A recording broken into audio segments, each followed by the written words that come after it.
Hey there, guys. Welcome back to my channel.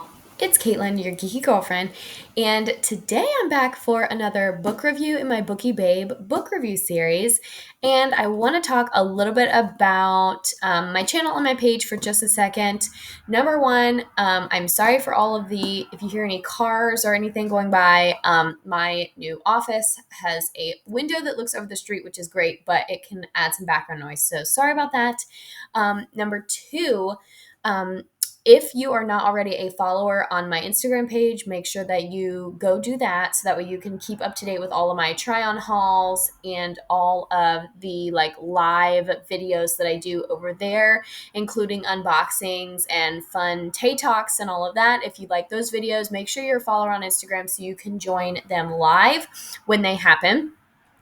And if you're not already a subscriber, make sure you go ahead and subscribe because this book review is the book marks number 2 on my 2022 book challenge. I'm trying to read 12 books, and this one's number 2. So the one I'm going to show you today. So I've got at least hopefully 10 more. And I am looking to actually read at least one more, if not 2 more books over spring break. It's looking pretty good. So yeah, make sure you subscribe so that way you can get up to date on all of my newest releases. So without further ado, let's get into it. Now, this book today is very special to me because I actually was sent this book through the blog, which is amazing, and I love that. So I've tried to get this book kind of higher up on my list to be read. I was sent the book for free by the author. It was great for my honest review. So thank you so much. So here it is. Here's my honest review. So today I'm going to be reviewing Metallic Heart by Liahona West.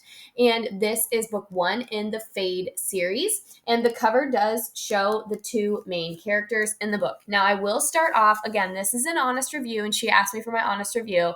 I will start off and say when I received the book, I was a little bit nervous. And even after reading the back of the book and kind of getting an idea of what it was about, I was a little bit nervous because this type of book is not my typical go-to. If you have followed me on this channel for a while and you've seen kind of some of the books that I pick up at bookstores and the reviews that I've done here of other titles, this book doesn't immediately strike me as something that I would pick up. And if I saw this book on the shelf, I probably would not pick it up. However, this book might have changed my mind a little bit. And maybe, this book is the true definition for me of don't judge a book by its cover, because the cover really threw me for a loop. The back threw me for a loop.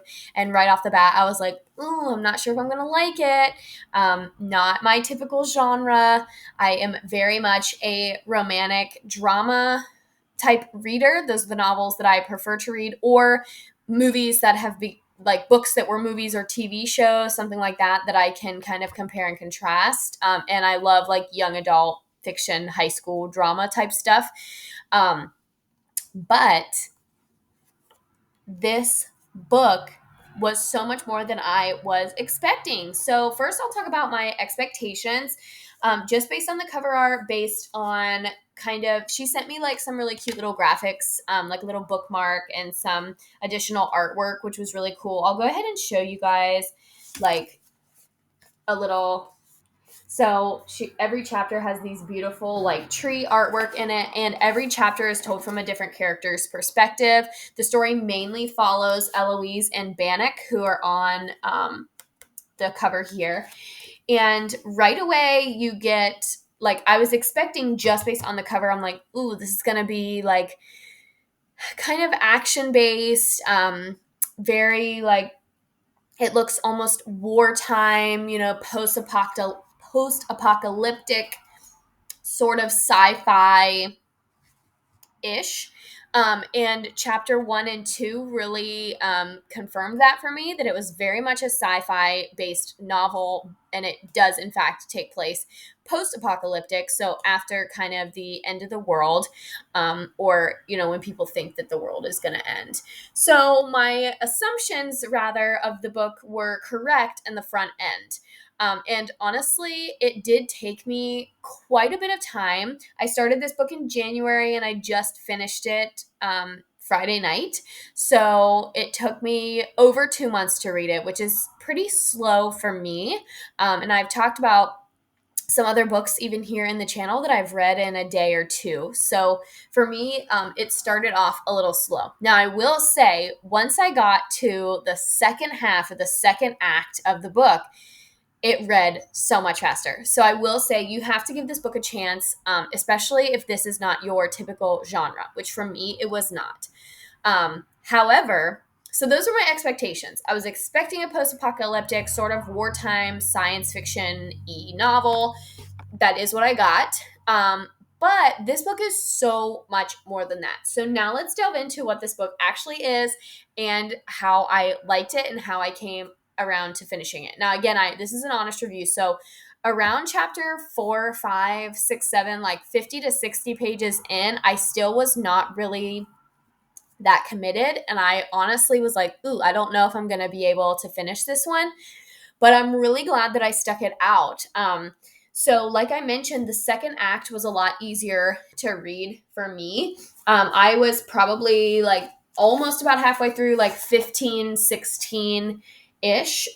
And so the premise is there was a group that kind of overtakes, or there's a group that overtakes the government, kind of like literally kills the president, and they're called Fade, and they have like small little, for lack of a better word, terrorist groups that kill. They walk around, bombings, fires, arsony, different things, just destroying all these towns and cities. So that's kind of how we get to where the book begins and how we get to this kind of desolate area where everybody is kind of in their own tribe and just kind of clinging to the people who they're comfortable with. There's a whole nother storyline that goes on throughout the book about a scientist named Joy who is trying to save her son Seth, who has a terminal illness that is degenerative, and he is declining steadily every day. And the book really starts off strong on this storyline, and Eloise's whole character is trying to save Seth.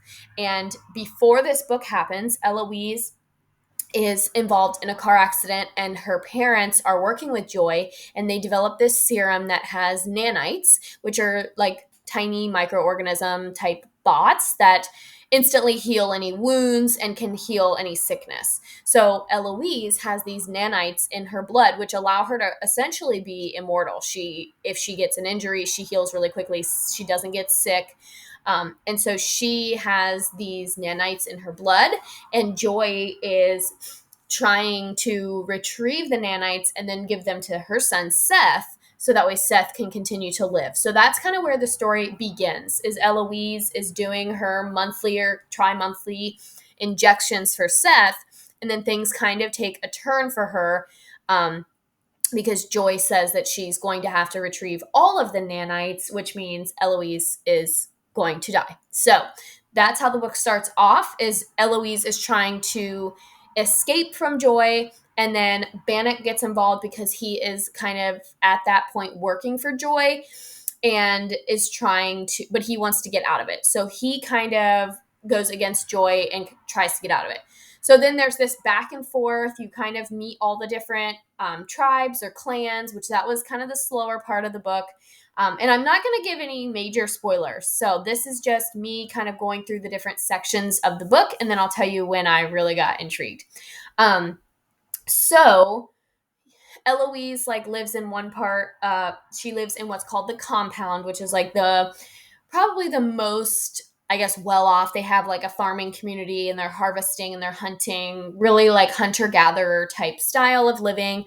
And then Bannock has his own group that he goes to and his refuge, and they end up they meet each other after they both escape Joy, and then the whole story kind of unravels around Bannock reacclimating himself back to society after he's worked for Joy, and he has done some pretty bad things which are devolved in the book.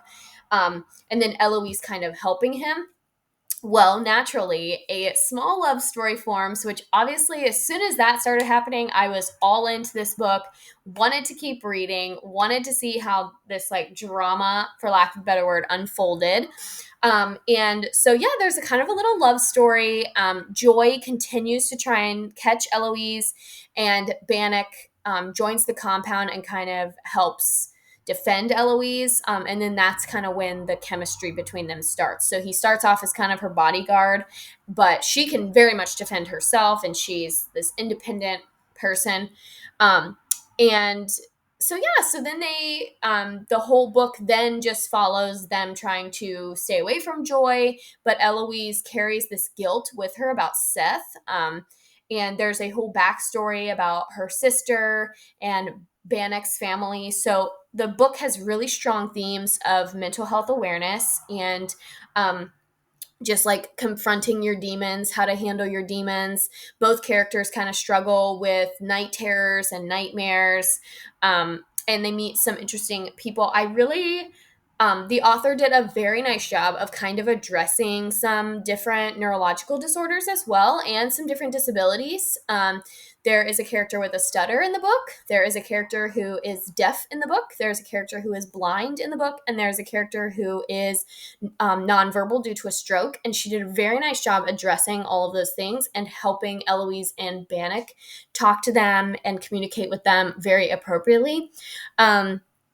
And just kind of explaining like how those individuals navigate their world, but also hearing on the flip side like the mental health piece of it. Like I was saying, like there is some, there's a part in the book when Bannock refers to himself as kind of a toxic man, or his toxic masculinity, about how he couldn't show feelings because that would get him killed and all this different stuff. And he openly talks about his inner dialogue in the book, is discussing like how toxic that was and how Eloise makes him feel different things, and how much better and how much lighter he feels not carrying this guilt and this pressure, and just like him learning to cope with those feelings after he's repressed them for so long.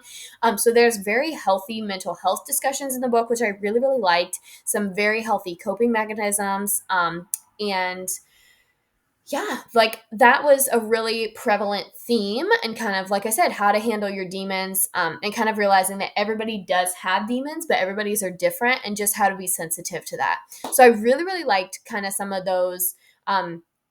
Not like the book is a post apocalyptic like survival kind of book, and then there's like all this mental health stuff in it, relationship things. Like Eloise at one point is like wanting to define their relationship, and she's a little bit nervous. Bannock is a little bit nervous to confess his feelings, and so different things like that, like real world stuff that is very relatable. Overall, I like, after it was all said and done, I was nearing the end of the book. I had like 10 or 20 pages left, and I was afraid that I would not get all of the answers that I needed. And towards the end of the book, I was like, oh my gosh, I want to know what the second one is about. So it left me wanting to read book number 2, because this is a series, so this is just book number 1. I will say though that the ends of this book are tied up nicely, and I don't know how. Like my guess is that book number 2 talks about a different set of characters, perhaps, or maybe tells a different character's perspective, because in my opinion, this book kind of tied everything up really nice. But I don't know what she has planned for book 2. But when I was nearing the end, I was like, oh my gosh, this book, I am not sure if I'm gonna like get all the answers, and I'm gonna want to read number 2. But there's a nice epilogue at the end also. And yeah, she is living in like the Pacific Northwest, like near Seattle, and has a few kids. This is her first book. And I am like, I follow one of her friends. And so her friend was like, oh, my friend's an author. And so it was just kind of cool how this whole thing worked out. And I'm so happy that she sent it to me and let me review it. So I overall would give this book an 8 out of 10. The second half, especially, is really good. I wanted to keep reading it. Like I said, it did have getting to know the characters and kind of setting up the story was a little bit slow. And there are some parts that I was kind of like, I don't know if I would have needed that for the story, but overall, like from where I started with this book to where I was at the end was a total transformation, and I really was all in and committed to it. And so I would give this an 8 out of 10. Like, it was a very well written book. For like, especially for a debut novel, it was really intellectual, really advanced writing, lots of like higher level vocabulary usage as well. So it's definitely written for older, like people my age, like older readers. Like, I would say high schoolers could definitely read this book. There's no explicit sexual content, not a whole lot of language. So older high school students could read this book, but given the vocabulary and the language, some younger students would not probably understand the vernacular and the dialect. So keep that in mind. But it is 100% appropriate in terms of young readers. There is a lot of violence and a lot of like discussion of blood and knives and eyes and slit throats and stuff like that. So if violence and gore are not your thing, then like not for younger readers. Um, it was okay to read. If I was watching it on TV, I might have a different perspective, but to read it is okay. And it reads pretty quickly during those scenes. Yeah, and like I said, lots of just discussion of like different injuries. But yeah, so overall, I would say an 8 out of 10. And I would definitely read the second one. So, Liahona, if you want to send me the second one, I will definitely review that one also. This was a great book. I believe you can find it on Amazon. And yeah, just search Metallic Heart. And I believe it's on Amazon for your buying pleasure. If you are interested and can't find it on Amazon, just send me a message and I can connect with the author and get you all the information that you need. So, thank you so much, Liahona. This book was great. And like I said, if you are into the science fiction, um, kind of post apocalyptic genre, then this would definitely be your cup of tea. But like I said, even if you're not, there is still some romance and some drama for all of us girly girls, romantic readers out there. So it definitely could have a little bit of something for everyone. I think this book would be enjoyable for a man to read, enjoyable for women to read. So definitely a little bit of something for everyone. So I'm so glad that I got to read and review it. So thank you so much. Thank you guys so much for watching. And Liahona, I hope you enjoyed this review as well. And I'll see you guys in the next one. Bye bye.